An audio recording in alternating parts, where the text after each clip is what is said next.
In this video, we're going to learn how to factor polynomials when they have a common factor.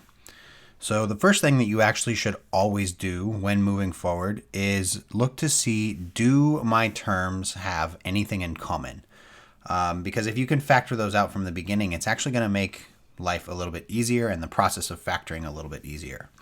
So let's take a look at all four of these terms and try and determine if they have a common factor. All of them, 6, 30, 9, 45, they're all divisible by 3. Are they divisible by anything more? So 6 is just 2 and 3. This is divisible by 6. This is not. So I think it's just going to be a 3. So the first thing that we want to do is factor out a 3.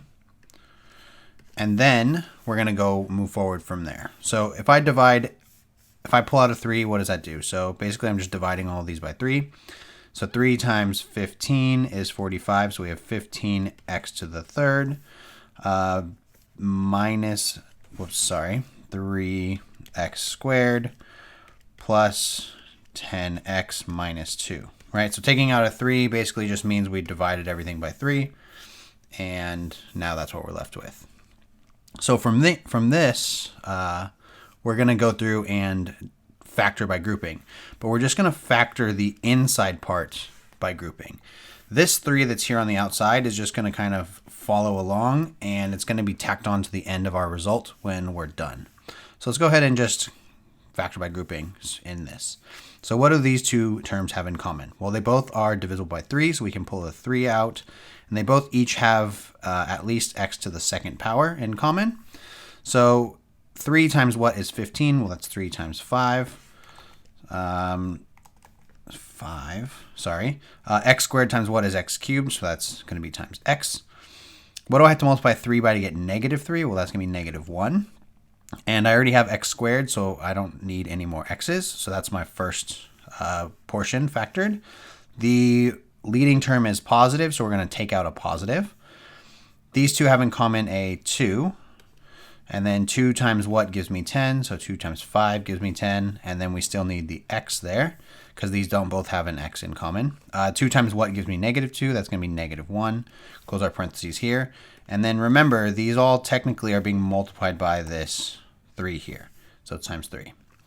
Now, we do have this 5x minus 1 in common, so we know that that is going to be one of our terms. We know the other term comes from what was on the outside there, so we have 3x squared plus 2, and then this 3 basically came and tagged along for the ride. And so this would be the factored form. Now remember, these factors can be switched around, so if you had 3 times 3x squared plus 2 times 5x minus 1, that's all good.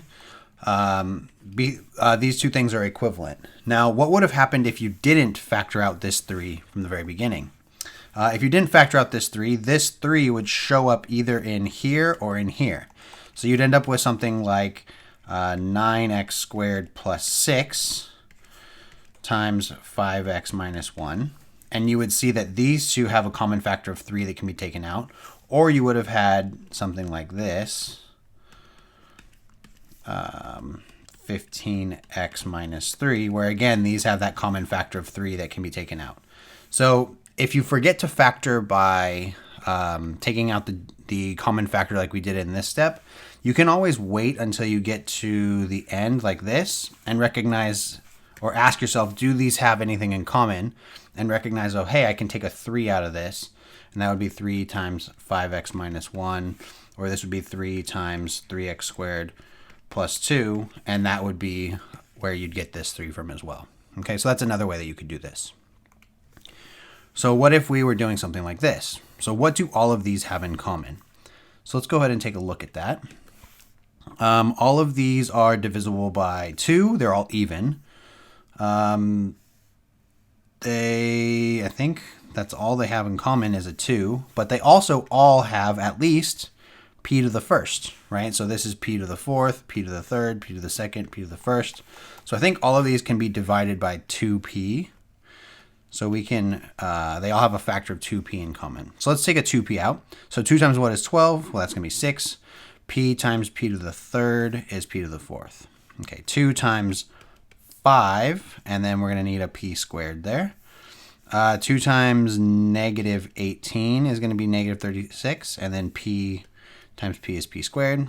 2 times negative 15 is negative 30, and then we already took out the p, so we're good there.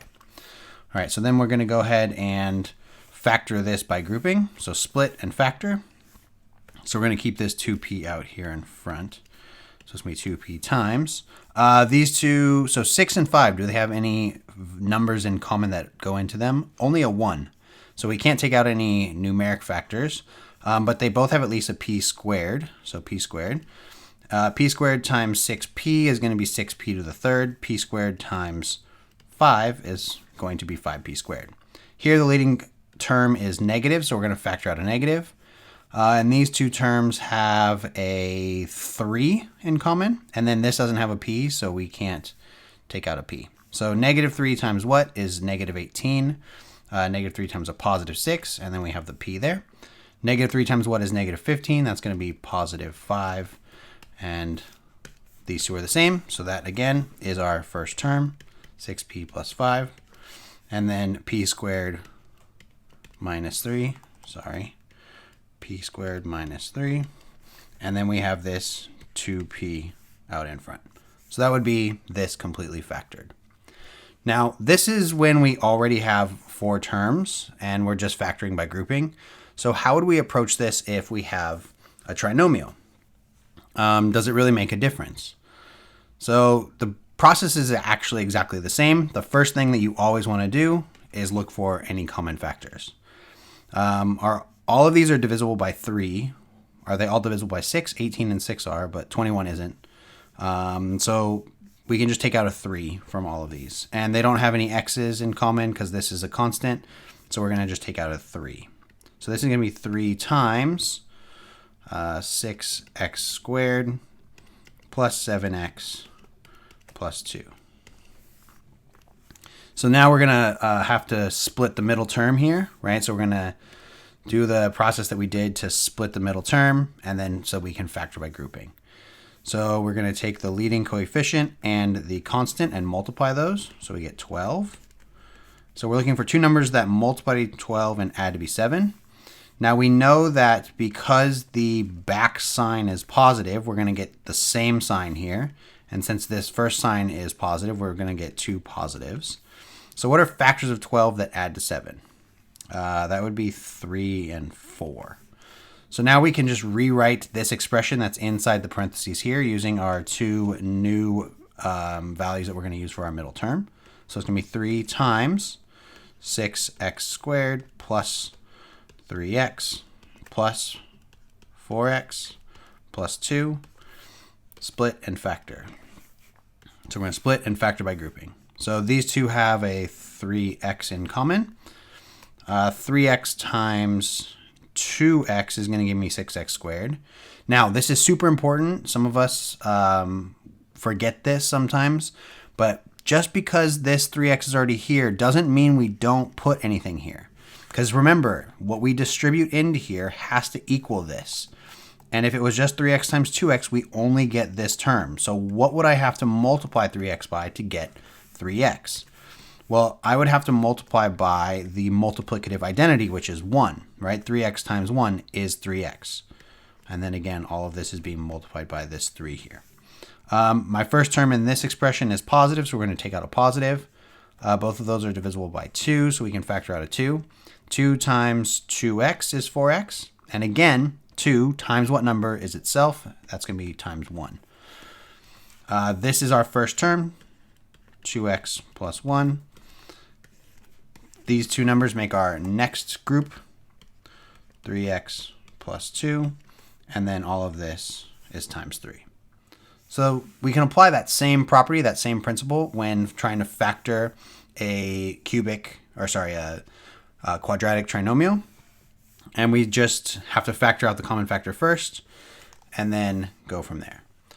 So let's take a look at this one. I want you guys to try this one on your own. First thing you should do is figure out what do these all have in common, and then try and factor this completely. So go through the whole process of factoring by grouping after pulling out your common factor. So go ahead and pause the video and give this one a try.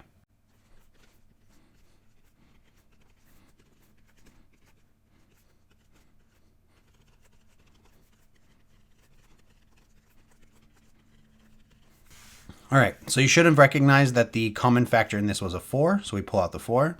And then we're left with this quadratic trinomial, y squared plus 3y minus 4.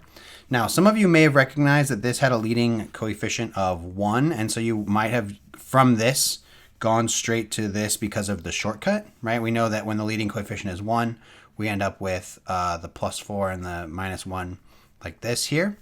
If you feel more comfortable just doing the grouping method, you could go through that process there.